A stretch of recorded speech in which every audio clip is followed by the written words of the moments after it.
गणेश जी महाराज की जय। गणेश जी का विधिवत पूजन किया और पूजन करके व्यास जी ने अपने मनोभाव का निवेदन किया।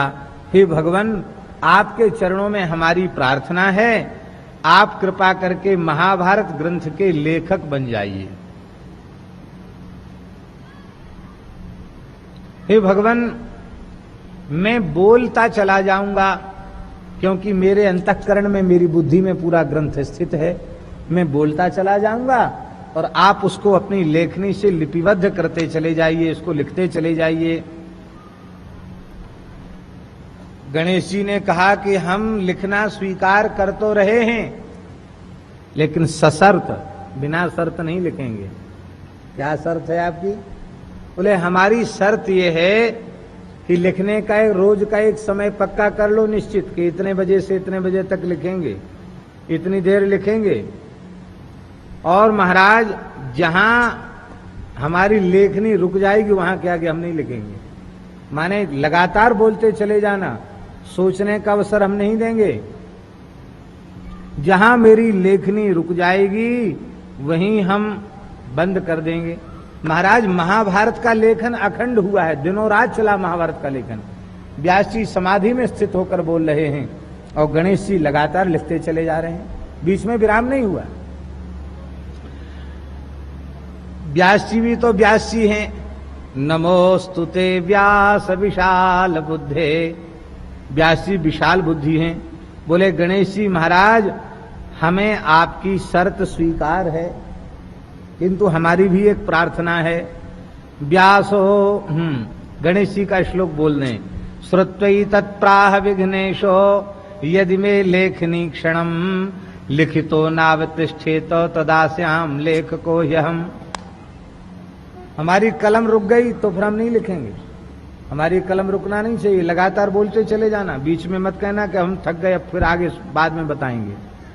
इतनी फुर्सत हमारे पास नहीं है। व्यास जी ने कहा महाराज हम लगातार बोलेंगे, आप लगातार लिखना, लेकिन हमारी भी एक प्रार्थना है। क्या प्रार्थना है?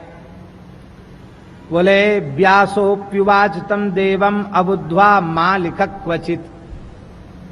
आप अर्थानुसंधान पूर्वक ही लिखना, बिना सोचे समझे आप कुछ मत लिखना। हम बोलते तो आप चाहे जो लिखते चले जाओ, सो नहीं। हम जो बोलें उसके अर्थ का विचार करके तब लिखना।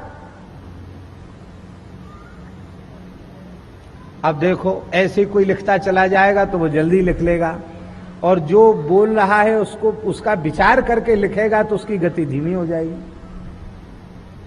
फिर भी गणेश जी इतनी तीव्र गति से लिखते, व्यास जी बोल नहीं पाते, तब तक लगातार लिखते चले जाते। तब श्री व्यास जी ने बीच बीच में गांठ लगा दी महाभारत में, उसको कहते कूट श्लोक। ऐसे कूट छोड़ दिए, ग्रंथ ग्रंथिम तदा चक्रे मुनिर्गूढ़म कुतूहलात् यस्मिन् प्रतिज्ञया प्राह मुनिर्द्वैपायनस्त्विदम्। कहते महाराज, कुतूहलवश ग्रंथ में गांठ लगा दिया उन्होंने। ऐसे ऐसी गांठ लगा दी महाराज कि गणेश जी को भी उनका अर्थ विचार करने के लिए एक क्षण के लिए अपनी कलम अपनी नाक पर रखकर वे सोचते, अरे क्या कह रहे हैं व्यास जी। फिर तुरंत उनके अर्थ समझ में आता, फिर वो लिखने लग जाते। उनको सोचने के लिए मजबूर कर देते। ये है व्यास जी की विशाल बुद्धि। आप लोग कहेंगे एक आध तो सुनाओ, एक श्लोक सुना देते हैं। केशवम पतितम दृष्ट्वा द्रोणो हर्षमुपागतः रुदन्ति कौरवाः सर्वे हा हा केशव केशव। ये व्यास जी का कूट है। महाभारत युद्ध के समय की बात है। अब देखो इस श्लोक का अर्थ निकालो तो क्या निकलेगा।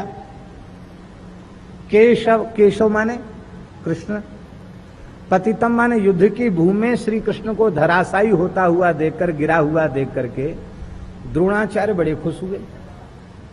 द्रोणो हर्षम उपागता। और कौरव लोग रोने लगे कि हाय हाय केशव की ये दशा क्यों हुई। अब बोलो, ऐसा कभी हुआ या ऐसा कभी हो सकता है? गणेश जी सोच रहे क्या बोल रहे हैं व्यास जी। तुरंत समझ में आया अरे व्यास जी ने कूट छोड़ दिया है यहाँ के जले श्रवम निर्जीव देहम पतितम दृष्ट्वा द्रोणो काकः हर्षम उपागतः प्राप्तः।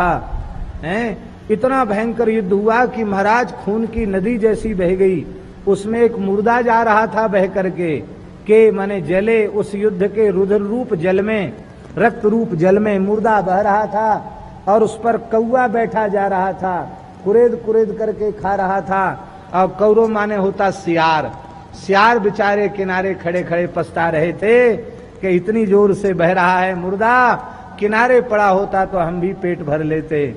महाराज ऐसा विचित्र श्लोक लिखा, अर्थ उसका ये है और समझने में अर्थ ऐसा लगता, उल्टा पलटा अर्थ लगता है। व्यास जी ने कहा है कितने कूट महाभारत में लिखे हैं, ध्यान से सुने। व्यास जी ने खुद लिखा है, स्वयं व्यास जी कह रहे हैं, अष्टौ श्लोक सहस्राणि अष्टौ श्लोक शतानि च अहम वेद्मि शुको वेत्ति संजयो वेत्ति वा नवा। कहते इसमें 8,800 श्लोक ऐसे हैं जो कूट हैं। 1.25 लाख श्लोकों में 8,08,000 श्लोकों में इन सब का अर्थ मैं समझता हूं। मेरे परम उत्तराधिकारी पुत्र और शिष्य आचार्य महामुनिंद्र शुकदेव समझते हैं। संजय ने सुनाया जरूर है धृतराष्ट्र को, संजय भी हमारा शिष्य व्यास जी कहते हैं, लेकिन बोले वो सब नहीं समझता, कुछ समझता है कुछ नहीं भी समझता है। संजयो वेत्ति वा नवा। तो ऐसे गंभीर अर्थ उन्होंने प्रकट कर दिए। इसलिए महाभारत के कई अर्थ ऐसे हैं श्लोकों के कि जिनको पढ़कर के लोगों को अलग अलग प्रकार की बातें मन में आ जाती है। अरे महाभारत में ऐसा लिख दिया, महाभारत में ऐसा लिख दिया, लेकिन उसका तात्पर्य अलग है। व्यास जी ने वे कूट लिखे हैं। सर्वज्ञोपि गणेशो यत्क्षणमास्ते विचारयन। सर्वज्ञ गणेश जी को भी एक क्षण के लिए विचार करना पड़ता, वो मजबूर हो जाते विचार करने पर। ऐसे ऐसे श्लोक उन्होंने लिखे हैं। कहते महाराज महाभारत पुराण, महाभारत चंद्रमा के समान है और जिसमें श्रुतियों की जो चांदनी छिटकती रहती है, और श्रुतियों की चांदनी जब छिटकती है तो जो महाभारत का अध्ययन करता है, श्रवण करता है, उसकी बुद्धि रूपी कमलनी सदा सर्वदा के लिए खिल जाती है। इसलिए जब तक महाभारत नहीं सुनता तब तक बुद्धि कुंद बनी रहती है। महाभारत सुनने पर बुद्धि की कली खिल जाती है। बड़ा अद्भुत यह महाभारत ग्रंथ है। इसका एक विशाल वृक्ष के रूप में भी वर्णन किया है श्री सूत जी महाराज ने।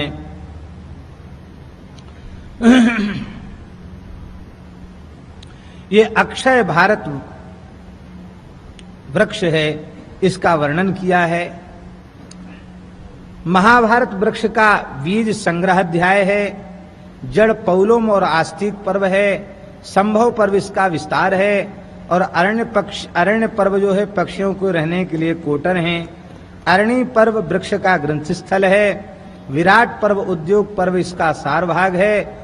भीष्म पर्व इसकी बड़ी शाखा है। द्रोण पर्व इसके पत्ते हैं। कर्ण पर्व इसके श्वेत पुष्प हैं। शल्य पर्व इसकी सुगंध है। स्त्री पर्व और ऐशिक पर्व इसकी छाया है, और शांति पर्व इसका महान फल है।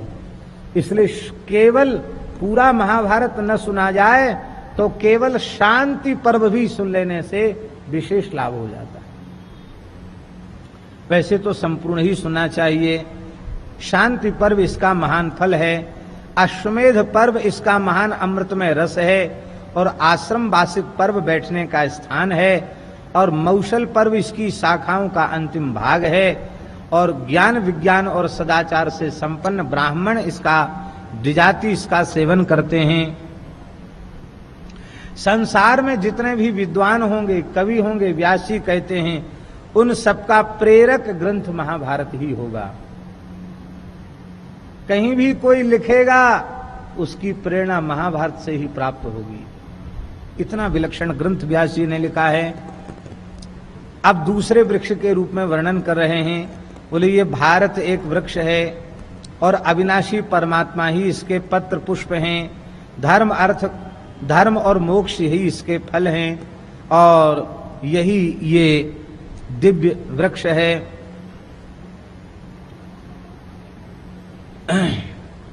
कहते हैं कि भगवान व्यास जी के ही पुत्र के रूप में अंबिकानंदन श्री धृतराष्ट्र हुए और अंबालिका नंदन श्री पांडु हुए और दासी के गर्भ से एक और पुत्र का जन्म हुआ। ये हुए श्री महात्मा विदुर जी महाराज। विदुर जी महान संत हुए। इन 3 पुत्रों को जन्म देकर के व्यास जी अपने आश्रम पर चले गए और व्यास जी ने महाभारत का प्रवचन किया और इस मनुष्यलोक में श्री जन्मेजय के यज्ञ में व्यास जी ने अपने निकट बैठे वैशंपायन को आज्ञा दी कि मेरी सन्निधि में तुम जन्मेजय को महाभारत की कथा सुनाओ। जन्मेजय के यज्ञ में वैशंपायन जी ने संपूर्ण महाभारत की कथा सुनाई। पूज्य बक्सर वाले मामा जी एक कहावत कहते थे, बाप पर पूत पिता पर घोड़ा, अधिक नहीं तो थोड़ा थोड़ा। पिता के गुण पुत्र में आते हैं। जन्मेजय जी किसके पुत्र हैं? राजर्षि परीक्षित के पुत्र हैं। श्रवण भक्ति के आचार्य श्री परीक्षित जी के पुत्र हैं। तो जिनका पिता इतना बड़ा सत्संगी के सत्संग करते करते सुखदेव जी के मुखारविंद से कथा सुनते सुनते देह का त्याग किया, तो जब पिताजी ऐसे, पिताजी ने तो 7 दिन की महाभागवती ही सुनी और पुत्र ने तो 4 महीने में संपूर्ण महाभारत सुना। इसलिए जैसे श्रवण भक्ति के आचार्य श्री राजर्षि परीक्षित हुए, उसी प्रकार से महान सत्संग प्रेमी श्री जन्मेजय हुए। जन्मेजय जी ने न सुना होता तो हम लोगों को यह पवित्र संवाद कैसे प्राप्त होता।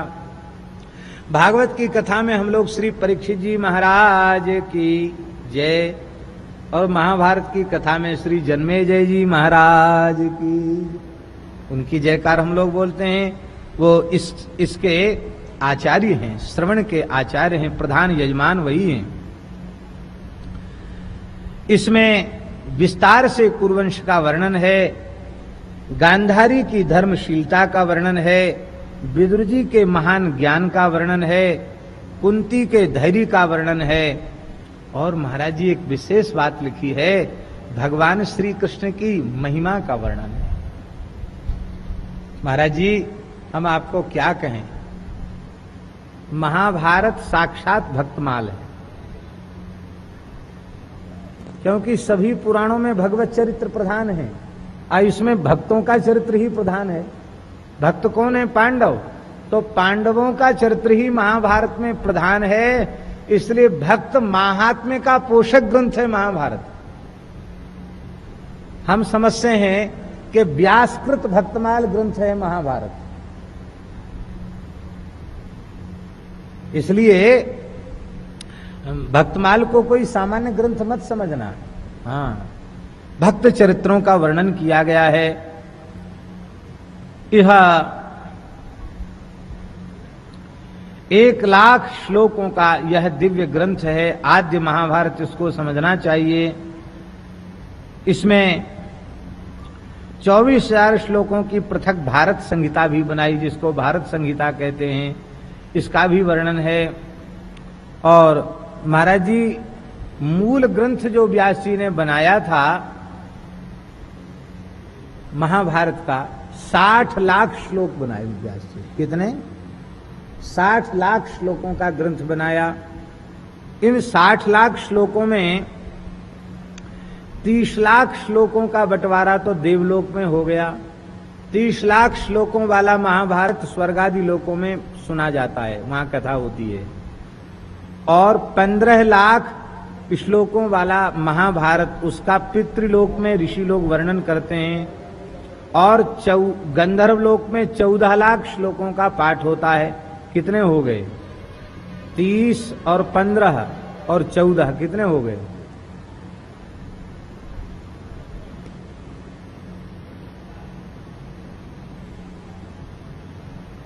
30 लाख, 30 और 10 40, 45, 45 10 50 और 50 और 4 54 हैं, कहते इतने।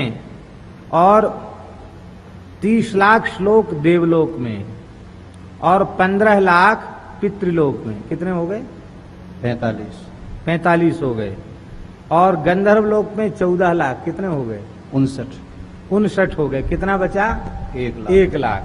तो 1 लाख श्लोक जो बचे, चलो कम से कम योगेंद्र जी गणित पढ़े हैं, इन्होंने बता तो दिया। हम तो और तो सब समझ में आ जाते हैं, गिनती हमारी समझ में नहीं आती है। चलो जैसी भगवान की इच्छा। तो 1 लाख केवल बच गए। बाकी 59 लाख श्लोक देवलोक पितृलोक आदि में सुने कहे जाते हैं।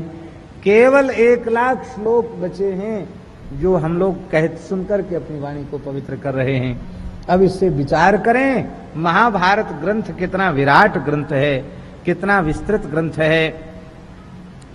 कहते देवर्षि नारद और देवर्षि नारद ने देवताओं को सुनाया। 30 लाख श्लोकों वाला ग्रंथ जो है महाभारत, वो देवलोक में नारद जी ने उसकी कथा कही और असित और देवल महर्षि ने पितरों को सुनाया और सुखदेव जी ने गंधर्व और राक्षसों को 14 लाख श्लोक वाला महाभारत सुनाया और वैशंपायन जी ने 1 लाख श्लोक वाला महाभारत हम सब भारतवर्षी मनुष्यों को सुनाया है।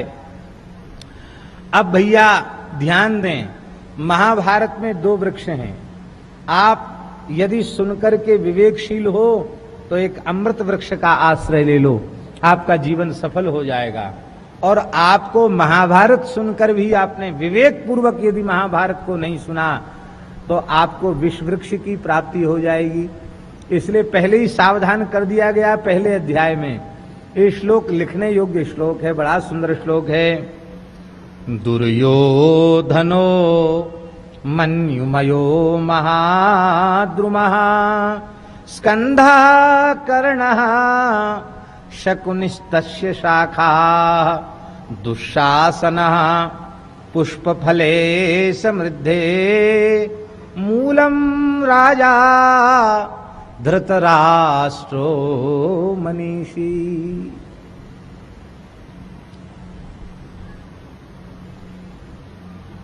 दुर्योधन ही यह विशाल क्रोधमय वृक्ष है। कर्ण उसकी मोटी डाली है, शाखा है। शकुनी भी उसकी डाली है। दुशासन उसके फल फूल हैं। और अज्ञानी अविवेकी मोहग्रस्त जन्मांध धृतराष्ट्र इस महाभारत विष वृक्ष की जड़ है, अधर्म वृक्ष की जड़ है। महाभारत युद्ध की जड़ क्या है? बहुत ध्यान से सुने। महाभारत युद्ध की जड़ का नाम है धृतराष्ट्र। बहुत से लोग कहते दुर्योधन जड़ है, बहुत से लोग कहते हैं कि शकुनी जड़ है, बहुत से लोग कहते नहीं कर्ण जड़ है, बहुत से लोग कहते दुशासन जड़ है और बहुत से लोग तो कहते हैं द्रोणाचार्य ही इसकी जड़ है, द्रुपद का द्रोण का तिरस्कार इसकी जड़ है। और बहुत से लोग कहते हैं द्रौपदी ने जो अपमान किया था दुर्योधन का, दुर्योधन की हंसी उड़ाई थी, ये हंसी ही इस महाभारत युद्ध की जड़ है, इस विनाश की जड़ है। लेकिन व्यास जी कहते नहीं, इस महाभारत युद्ध में जो इतना बड़ा नरसंहार हुआ, इतना भयंकर युद्ध हुआ, रक्त की नदियां बह गईं, इसकी जड़ है धृतराष्ट्र। ध्यान दें, किसी भी कलह, किसी भी क्लेश, किसी भी भयंकर राष्ट्रीय संकट के मूल में किसी मोहग्रस्त प्राणी की दुर्बुद्धि ही होती है। क्या कहें, बात तो हमारे मुंह पर आ रही है, लेकिन हम कैसे कहें? न कहना ही ठीक है।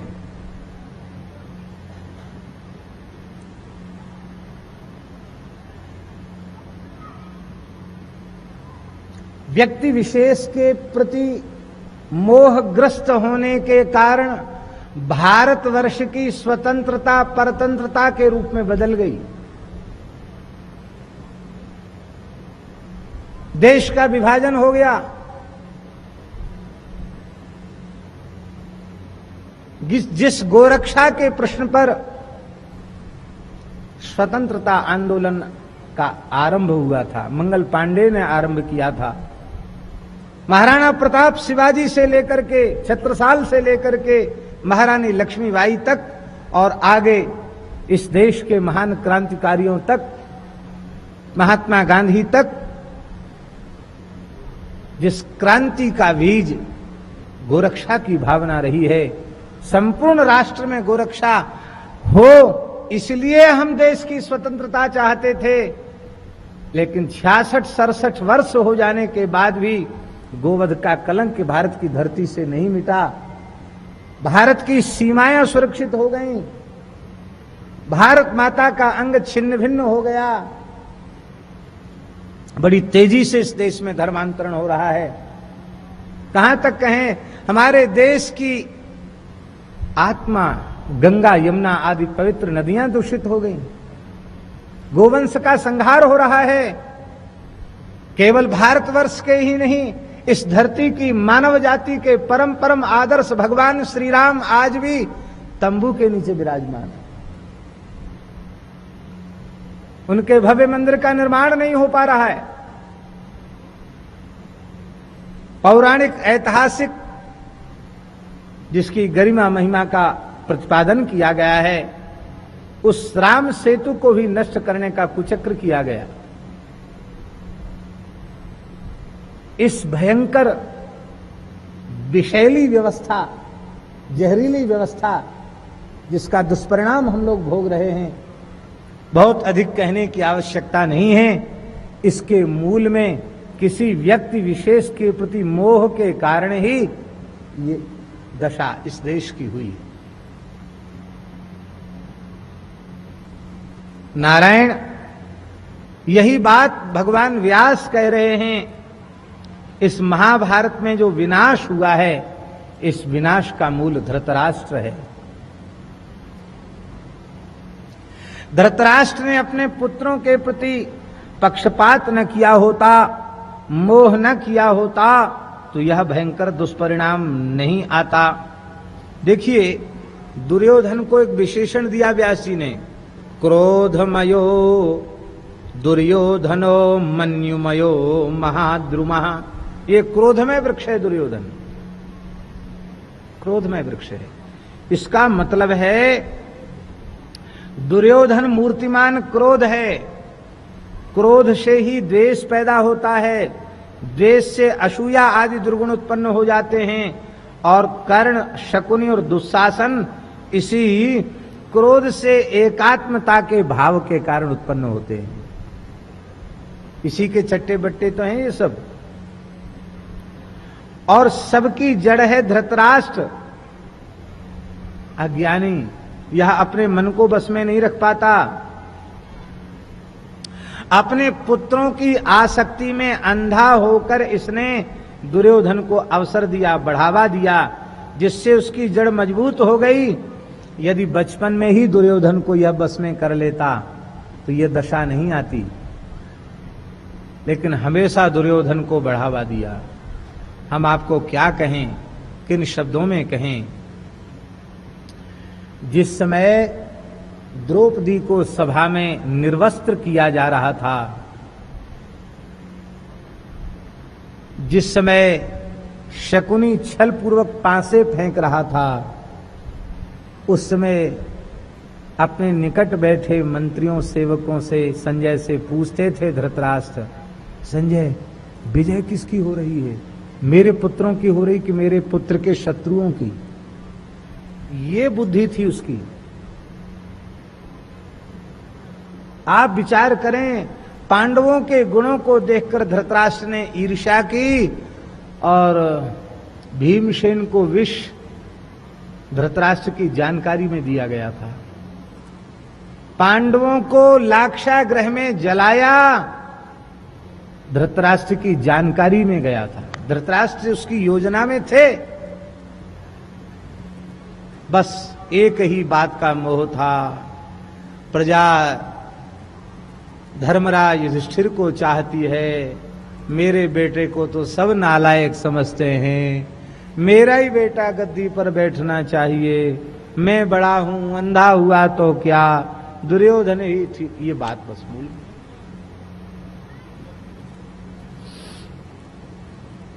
केवल विदुर महात्मा ऐसे हुए जिनकी कृपा से पांडव बच निकले, और याज्ञसेनी द्रौपदी स्वयंवर में उन्हें प्राप्त हुई। जब पता लग गया तो विदुर जी ने कहा धृतराष्ट्र से, महाराज सारी प्रजा में आपकी काली करतूतों की पोल पट्टी खुल गई है, आपके मुंह पर कालिख लगी है, अब धोने का अवसर, इसको धो लीजिए। आप तो अंधे हो, आपको दिखाई पड़ता तो है नहीं, प्रजा आपको देखना तक नहीं चाहती, सारी प्रजा में आपकी निंदा हो रही है। कि अब समझ में आया वारणावत में लाक्षागृह में पांडवों को क्यों जलाया गया था, जलाने वाला यही है। अब तुम आदरपूर्वक पांडवों को बुलावा भेजो और धरोहर के रूप में तुम्हें गद्दी दी गई थी। अब जिन पांडु का ज्येष्ठ पुत्र युधिष्ठिर सब प्रकार से योग्य है, दुर्योधन से आयु में बड़ा भी है, उन्हीं युधिष्ठिर को राजा बनाओ, आप भजन करो। और विदुर जी के कहने से पांडवों को बुलावा भेजा गया, और बुलाने के बाद भी न्याय नहीं किया गया, हस्तिनापुर तुमको नहीं दिया, खांडव बन दिया गया, जंगल दे दिया गया, जाओ वहां जीवन भर घास खोदो, जंगल काटो, वहीं रहो, जंगली जीवन यापन करो। लेकिन भैया हमारे ठाकुर जिस पर द्रवित हो, ठाकुर की दया जिस पर हो, उसका संसार में कोई क्या बिगाड़ सकता है। खांडव प्रस्थ भी इंद्रप्रस्थ बन गया, इस धरती का सबसे श्रेष्ठ नगर बन गया, मैं दानव के द्वारा निर्मित। और पांडवों ने राजसूय यज्ञ करके अपूर्व श्री प्राप्त की। महाराज दुर्योधन कह रहा है अपने पिता धृतराष्ट्र से, राजसूय यज्ञ की समाप्ति हो गई है, और धृतराष्ट्र ने कहा, बेटा दुर्योधन क्या बात है, आजकल तुम भोजन नहीं करते हो, बहुत कमजोर हो रहे हो, तुम्हारा मुख पीला पड़ता चला जा रहा है, तुम्हारी आंखों के नीचे काले काले दाग हो गए हैं, क्या बात है, तुम बहुत दुखी रहते हो, किसी से बात नहीं करते हो। तो तिल मिला उठा दुर्योधन, दांत पीसता हुआ, जबड़े चबाता हुआ बोला, पिताजी पांडवों की समृद्धि मुझसे देखी नहीं जाती है, मैंने ऐसा देखा, मैंने ऐसा देखा, मैंने ऐसा देखा। और क्या देखा बेटा? बोले महाराज मैंने ये देखा कि एक बार पंगत में 10 लाख यति और ब्रह्मचारी बैठकर भोजन करते थे, एक बार पंगत में बैठते थे 10 लाख, और जब 10 लाख की संख्या एक जगह बैठते थे 10 लाख लोग भोजन करने, आज जब पंगत बैठ जाती थी तो शंख बजाया जाता था कि हो गई पंगत, इतनी में सीताराम राधे श्याम कौन बोले, शंखनाद किया जाता था, उसे पता चलता था कि पंगत की जय लक्ष्मी नारायण राधे श्याम सीताराम भूल गई है, पाओ संत भगवान। और महाराज दुर्योधन कहता है कि हम तो एक बार, धृतराष्ट्र पूछता है कितनी बार शंख बजता था, बोले पिताजी मैं तो क्या बताऊं, मैंने तो देर रात तक लगातार शंख ही सुना, पता नहीं कितनी पंगत होती थी, कितना करोड़ लोग भोजन करते थे, हम नहीं कर सकते महाराज, ऐसी समृद्धि धरती पर कहीं नहीं। क्या बढ़िया होता कि धृतराष्ट्र प्रसन्न होता, कहता देखो कितने भाग्यशाली हो तुम, तुम्हारे बड़े भाई के पास ऐसी समृद्धि है, हमारे पूरे कुल खानदान का नाम बढ़ रहा है, ये कहता तो कितनी प्रसन्नता होती।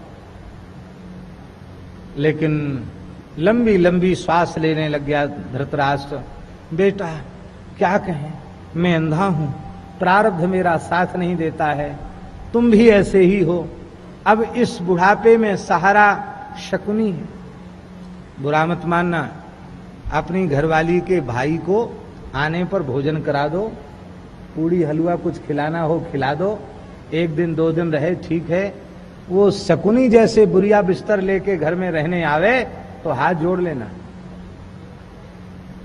नहीं तो हो सकता महाभारत हो जाए तुम्हारे घर में भी। महाभारत के युद्ध में शालों की भूमिका बड़ी महत्वपूर्ण है। इसलिए दीवाल में आला और घर में साला ये खतरनाक होते हैं। बोलो वृंदावन बिहारी। ज्यादा आले बनाओगे दीवार कमजोर हो जाएगी। तो शकुनी सहायता करेगा, और शकुनी ने जो सहायता की, आप विचार करें, धृतराष्ट्र को इसकी जड़ कहा गया। जड़ इसलिए कहा गया कि धृतराष्ट्र को पूरी तरह निषेध करना चाहिए था कि अपने बड़े बूढ़ों के सामने और बच्चे दरबार में बैठकर जुआ खेलें। ये कौन सा आदर्श है? आज महाराज जी धर्म पूर्ण शासन व्यवस्था नहीं है। हमारी शासन व्यवस्था जो है वो धर्म पूर्ण नहीं है। अधर्म सापेक्ष धर्म निरपेक्ष शासन व्यवस्था है। पर आज की इस व्यवस्था में भी कोई सभा में बैठकर, चौराहे पर बैठकर जुआ खेले तो पुलिस पकड़ ले जाती है। ऐसा कि नहीं? जुआ खेलने वालों को पुलिस पकड़ती है। और वह आज से 5000 साल पुरानी घटना, जहां दरबार में बड़े बड़े लोगों के सामने बच्चों को कहा जा रहा जुआ खेलो। ये महाभारत वृक्ष का बीज है। इसलिए भैया महाभारत जरूर पढ़ो। महाभारत पढ़ने से ही पता चलेगा। हम ऐसे कार्यों का समर्थन यदि अपने घर में करते हैं तो हमारे घर में भी खून खच्चर हो जाएगा, हमारे घर में भी मारकाट मच जाएगी, समाज और राष्ट्र विखंडित होने लग जाएंगे। इसलिए हमें निष्पक्ष और निरपेक्ष भाव से धर्म और सदाचार का आदर करते हुए हमें नीति न्याय पूर्वक जीना चाहिए, अन्याय पूर्वक जीना नहीं चाहिए। इसलिए भैया धृतराष्ट्र को अपना आदर्श मत बनाना, नहीं तो वो जहर का पेड़ तुम्हारे घर में ही पैदा हो जाएगा और तुम्हारा घर ही बर्बाद हो जाएगा। अब किस वृक्ष का आश्रय लो, ध्यान दें। एक अधर्म वृक्ष है, ये अधर्म वृक्ष का वर्णन किया। अब हम धर्म वृक्ष का वर्णन कर रहे हैं। धर्म वृक्ष क्या है? युधिष्ठिरो धर्ममयो महाद्रुमः स्कंधोऽर्जुनो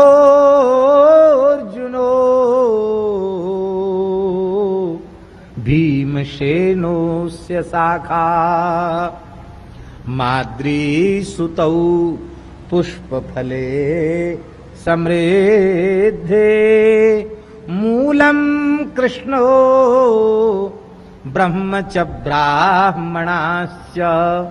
क्या प्यारा श्लोक है, लगता है इसी को गाते रहें।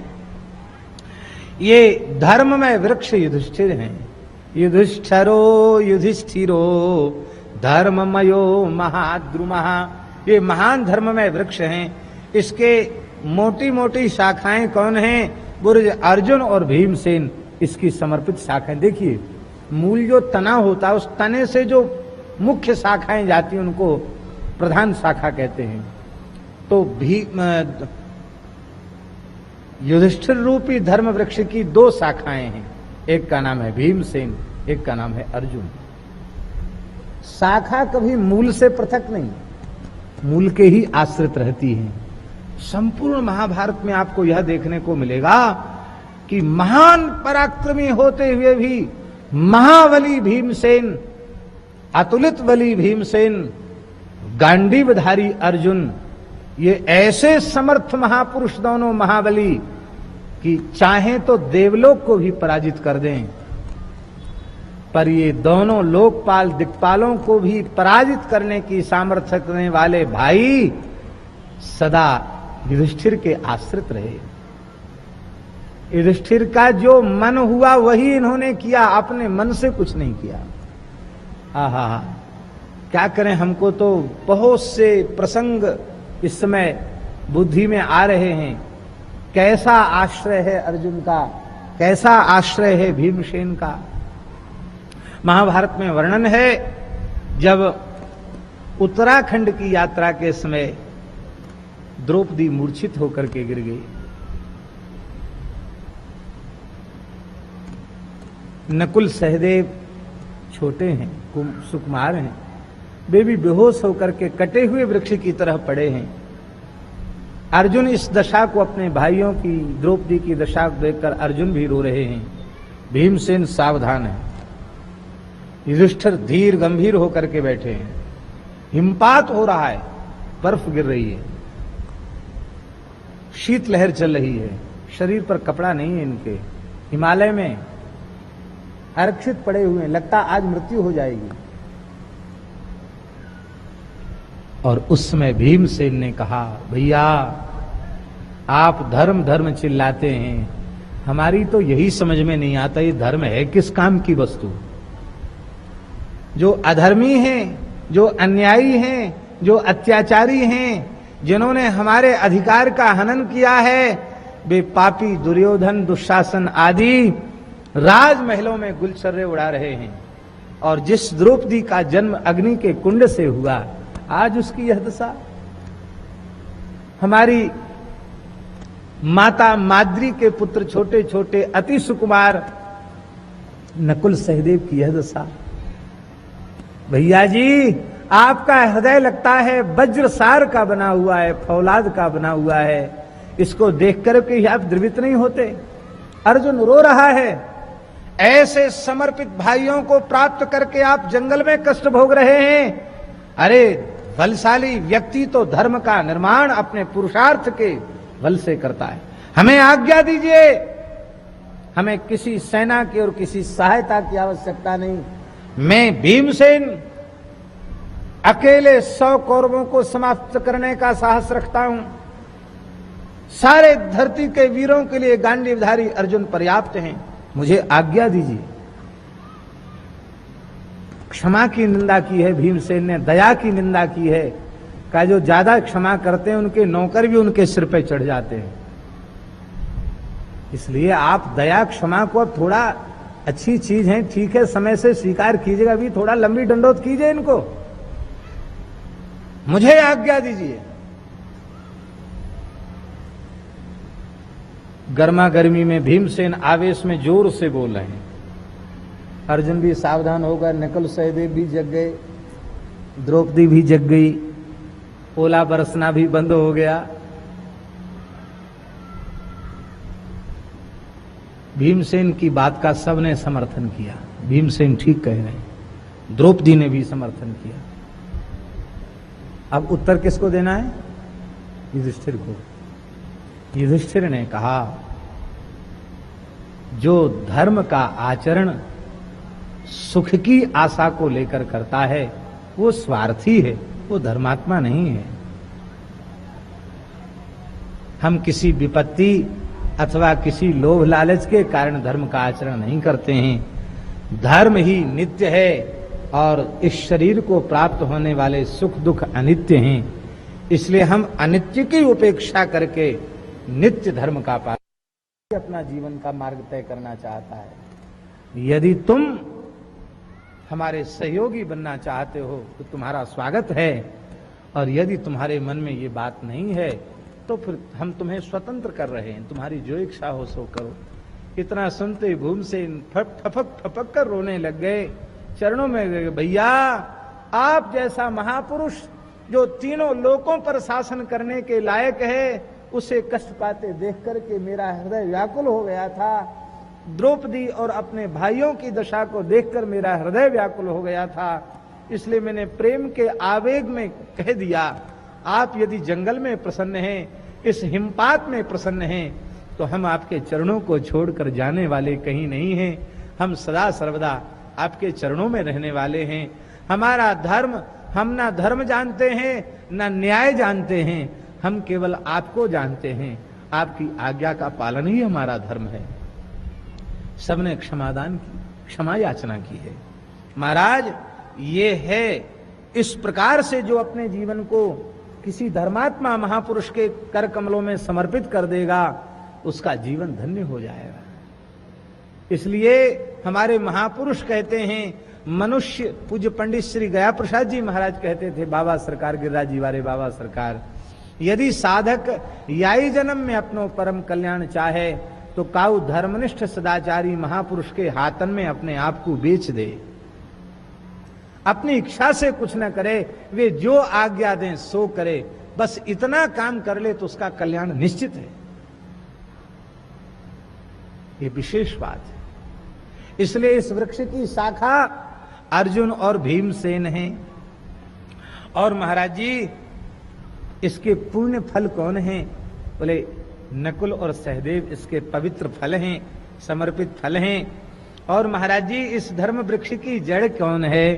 बोले इस धर्म वृक्ष की जड़ श्री कृष्ण हैं। और कौन है महाराज? इसकी तो एक ही जड़ था, केवल धृतराष्ट्र। और इस धर्म वृक्ष की 3 जड़ हैं। कौन? बोले श्री कृष्ण जड़ हैं, ब्राह्मण जड़ हैं, ब्रह्म माने वेद जड़ हैं, और ब्राह्मण जड़ हैं, और श्री कृष्ण जड़ हैं। श्री कृष्ण, वेद और ब्राह्मण इस धर्म वृक्ष के मूल हैं। इसका मतलब है कि यदि आप अपने जीवन में इस धर्म वृक्ष को चाहते हो, इस धर्म वृक्ष की छाया में बैठ करके शाश्वत आनंद प्राप्त करना चाहते हो, तो आपको इसकी जड़ का आश्रय लेना पड़ेगा। इसकी जड़ कौन है? भगवान श्री कृष्ण इसकी जड़ है, वेद इसकी जड़ है, और ब्राह्मण इसकी जड़ है। ब्राह्मण संत ये इसकी जड़ है। भगवान, ब्राह्मण और वेद, इन तीनों का आदर करो तो वह धर्म वृक्ष आपके जीवन में उत्पन्न हो जाएगा और फिर आपका परम हित हो जाएगा। यही समझना चाहिए।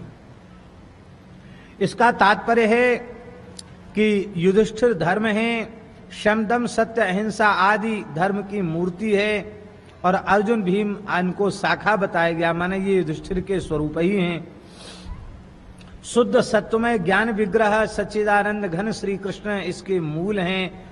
और दृढ़ ज्ञान से ही धर्म की नींव मजबूत होती है। और महाराज जी वेद, ज्ञान का मूल ब्रह्म अर्थात वेद है। वेद से ही योग और यज्ञ आदि का ज्ञान होता है। और वेदों के मूल भी ब्राह्मण हैं। ब्राह्मणों के बिना वेद का ज्ञान कैसे होगा? इससे ये बात सिद्ध हुई कि वेद और ब्राह्मण का भक्त ही भगवान श्री कृष्ण को प्राप्त कर सकता है। और जिसने भगवान श्री कृष्ण की शरणागति प्राप्त कर ली, उसी के जीवन में युधिष्ठिर रूपी धर्म वृक्ष का उदय होता है। बोलो वृंदावन बिहारी लाल की। अब इस अध्याय में जो है संपूर्ण महाभारत की कथा का संक्षिप्त वर्णन है, इसलिए इसको अनुक्रमणिका पर्व कहते हैं। अनुक्रमणिका पर्व, जैसे सूची है ना भागवत जी की सूची, ऐसे इसमें अनुक्रमणिका का वर्णन है। तदा नासन से विजयाय संजय, तदा नासन से विजयाय संजय इत्यादि प्रकार से धृतराष्ट्र संजय को युद्ध के अंत में कह रहा है, अरे हमने तो तभी समझ लिया था कि अब हमारी विजय होने वाली नहीं है, जब पांडवों ने जो है लाक्षागृह में वे जलने से बच गए, जब हमने देखा कि महाराज पांडवों को द्रौपदी मिल गई, तभी हम समझ गए थे कि अब तो हमारे पुत्रों को विजय नहीं मिल सकती। एक एक घटना का स्मरण करके अंतिम में यही कहता है, तदा नासन से विजयाय संजय। पूरे महाभारत का वर्णन किया गया है और अंत में वो कहता है कि हाय हाय कितने कष्ट की बात है, कष्टम युद्धे 10 शेषाश्रुता में त्रयोस्माकं पांडवानांच 7 द्यूना 20 राहता क्षौहिणीनां तस्मिन् संग्रामे भैरवे क्षत्रियाणाम्।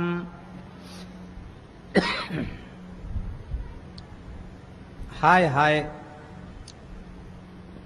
कितने कष्ट की बात है। महाभारत युद्ध में केवल 10 व्यक्ति बचे हैं। 18 अक्षौहिणी सेना में से कितने लोग बचे? गिनती के 10। कौन कौन? धृतराष्ट्र करे हमारे पक्ष में 3 बचे और पांडवों के पक्ष में 7 बचे।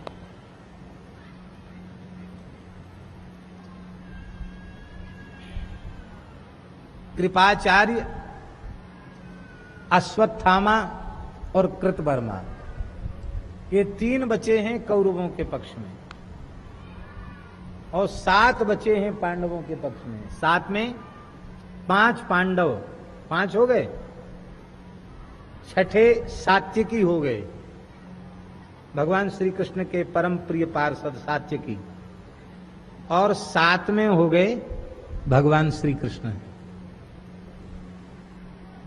सात्यकी और श्री कृष्ण 2 और 5 पांडव 7, और कृतवर्मा, कृपाचार्य और अश्वत्थामा ये 3। 10 लोग केवल बचे। हाय रे हाय, 18 क्षौहिणी सेना समाप्त हो गई। हाय, मैं तो मारा गया कह के मूर्छित होकर के इस युद्ध की समाप्ति का वर्णन सुनते सुनते धृतराष्ट्र मूर्छित हो गए और उस समय बहुत विलाप किया, बहुत मूर्छित हुए और बोले, महाराज संजय, अब मैं प्राणों को त्यागना चाहता हूं, लेकिन क्या करें, पता नहीं कितने पाप किए हैं, ये प्राण भी जल्दी नहीं निकलते।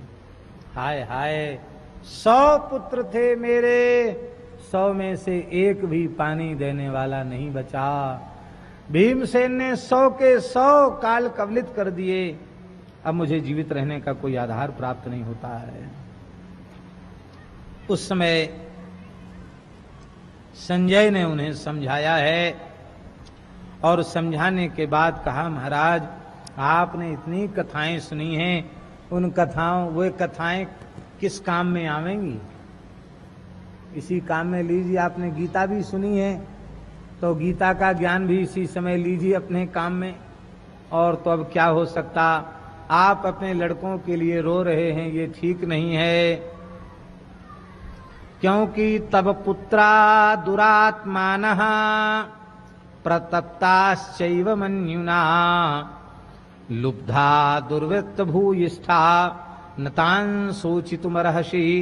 तुम्हारे पुत्र दुष्ट दुरात्मा क्रोध में सदा जलने वाले थे और अपने ही पाप से मारे गए, दुराचारी थे, अपने पाप से मारे गए। धर्मात्मा पुरुष के मरने पर शोक करना चाहिए, कोई चला गया तो उसका सत्संग दर्शन नहीं होगा, दुष्ट मर गया तो काहे का दुख करना। बेचारे संजय कह तो रहे थे सही बात, पर धृतराष्ट्र को बड़ा खराब लग रहा था। हमारे तो 100 लड़के मर गए और ये कहता करे मर गए तो क्या दुख करना, 2 अधर्मी थे, दुष्ट थे। इसका तात्पर्य क्या है? इसका तात्पर्य ये है, जो धर्मशील नहीं है, जो भगवत शरणागत नहीं है, जो भक्त नहीं है, जिसके जीवन में सत्य सदाचार नहीं है, भले ही वह हमारा बेटा ही क्यों न हो, यदि वह हमारे बताए मार्ग पर नहीं चल रहा है, तो उसे यदि हम पुत्र मानकर आसक्ति ममता करते हैं, तो उस अधर्मी में आसक्ति करने के कारण, ममता करने के कारण हमें भी नरक जाना पड़ेगा, कष्ट के दिन भोगने पड़ेंगे। इसलिए जाके प्रिय न राम वैदेही तजिए ताहि कोट बैरी सम यद्यपि परम स्नेही। महाराज त्याग कर देना चाहिए। यही समस्या हुई। धृतराष्ट्र ने दुर्योधन का त्याग कर दिया होता तो ये दिन देखने नहीं पड़ते।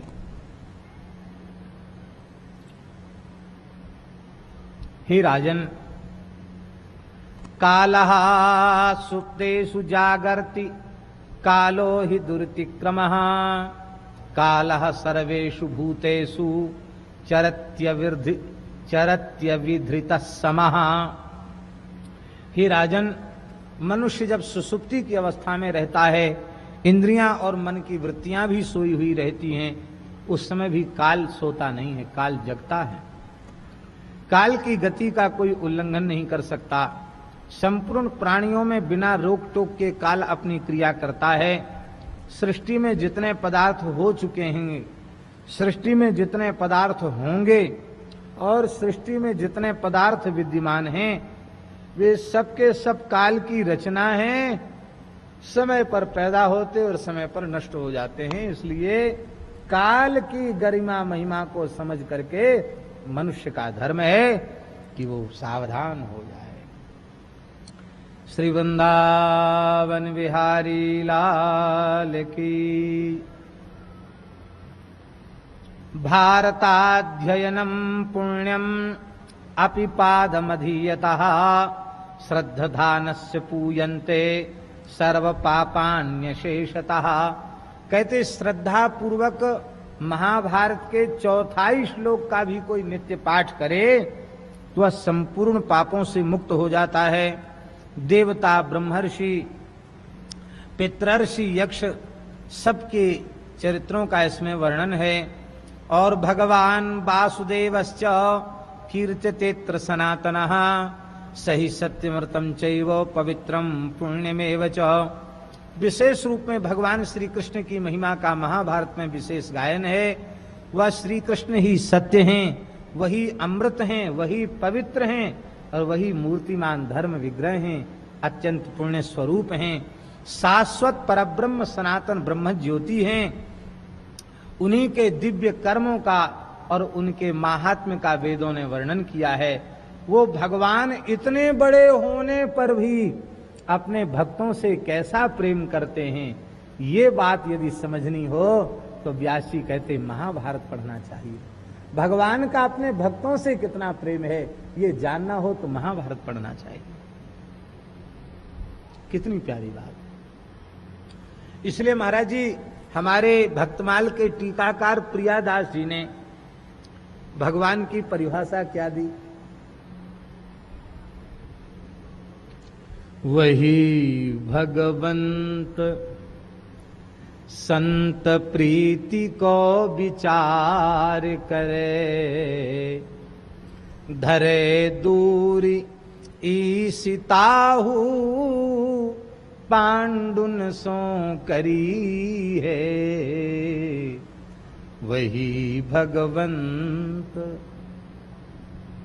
कौन है भगवान? भक्तमाल का भगवान, महाभारत का भगवान। बोले जो संत के, भक्त के प्रेम का विचार करके अपनी ईश्वरता को भी भुला करके भक्त का सारथी बन जाए, भक्त का नौकर बन जाए, भक्त का दूत बन जाए। अरे नारायण कहां तक कहें, भक्त का सब कुछ बन जाए। जिन भगवान के चरणों की रज वेद की ऋचाएं पाना चाहती हैं, ब्रह्मा जी शंकर जी जिस चरण रज को मस्तक पर धारण करते हैं, वो भगवान अर्जुन के घोड़ों की टाप से उड़ी हुई रज को अपने मस्तक पर धारण करते हैं। क्यों? बोले ये पशु हैं, अश्व हैं, लेकिन मेरे भक्त का भार ढो रहे हैं, मेरे भक्त को विजयी बना रहे हैं। मैं भक्त चरण रज तो लेता हूं, मेरे भक्त का भार जो ढोता है मैं उसकी भी चरण रज लेता हूं, भले ही वह पशु ही क्यों न हो। जिनकी सेवा साक्षात भगवती महालक्ष्मी करती हैं, वे भगवान श्री कृष्ण। महाभारत युद्ध में अर्जुन कहते क्या करें, हमारी स्मृति में ऐसे कई स्थल आ रहे हैं। भगवान कहते हैं, अर्जुन कहते हैं, प्रभु अब हमारे अश्व बहुत श्रांत और क्लांत हो गए हैं,